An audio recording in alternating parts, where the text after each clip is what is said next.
Ang mabubuting lalaki ay hindi mahirap hanapin. Tara, alamin natin. Ang mabubuting lalaki ay hindi mahirap hanapin. Mahirap lang mahikayan. May maling paniniwala na kakaunti lang ang mabubuting lalaki. Na para mang sila'y naglaho na. Pero ang katotohanan, hindi mahirap hanapin ang mabubuting lalaki. Ang tanong lang, paano mo sila maaakit? Ang mabuting lalaki ay hindi basta naaakit sa panlabas na anyo o bagay na pansamantala. Ang hinahanap nila ay lalim, tamang ugali, at taong tugma sa kanilang prinsipyo at pangarap.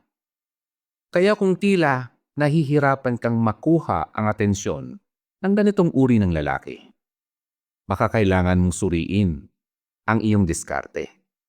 Una, mga bagay na hindi epektibo sa mabuting lalaki.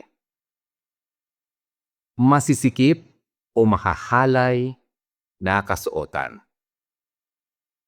Oo, mapapansin ka nito. Pero ang pansin ng mabuting lalaki ay hindi nagtatagal sa panlabas na anyo lamang. Pangalawa, drama sa social media. Ang OA ng mga post, mga sobrang curated na mga selfies, o mga parinig ay maaring makakuha ng likes yan. Pero hindi nito makakamit o makukuha ang tunay na respeto o interes ng isang mabuting lalaki. Pangatlo, materialismo imbes na kahulugan.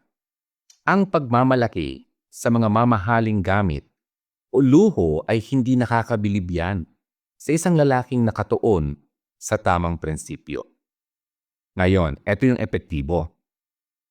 Ugali bago alindog. Una yan. Ang mabuting lalaki ay mas naakit sa kabutihan ng puso, kababaang loob, at maayos na pakikitungo sa iba. Ang isang mapagmahal at maunawaing ugali ay nagiiwan niya ng pangmatagalang impresyon. Pangalawa, talino bago ganda. Ang talino ay hindi laging tungkol sa diploma o malalim na salita. Ito'y tungkol sa pagkakaroon ng malalim na pangunawa, kakayahang mag-isip ng mabuti, at makabuluhang pakikiusap. Pangatlo, prinsipyo bago ang iyong pagiging kaakit-akit. Hanga ang isang mabuting lalaki sa babaeng may malinaw na layunin, pananampalataya, at dedikasyon sa tamang prinsipyo. Pang-apat, katatagan bago drama. Ang mabuting lalaki ay naaakit sa babaeng kalmado lang, sa gitna ng problema at hindi mahilig gumawa ng eksena. Panglima, kumpiyansa bago pagsunod sa mga uso. Maging totoo ka sa iyong sarili. Ang mabuting lalaki ay humahanga yan sa babaeng alam ang kanyang halaga. Alam mo ba? At hindi natatakot na tumayo sa kanyang prinsipyo. Ang lihim ng pagkuha ng mabuting lalaki. Eto na yon. Ang mabuting lalaki ay hindi naghahanap ng perpekto. Ang nais lang nila ay isang tunay na tao na totoo sa kanyang sarili, tapat, at may integridad. Hindi mo kailangan magkunwari. Diba? Maraming ganyan, nagkukunwari o magbago ng sobrang labis-labis para lang magustuhan kanila.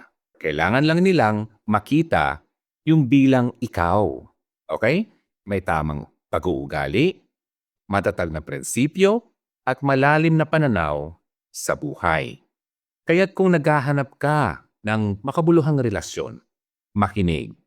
Unahin ang paghubog mo ng iyong sarili kaysa sa pagpapakitang gilas mo sa panlabas.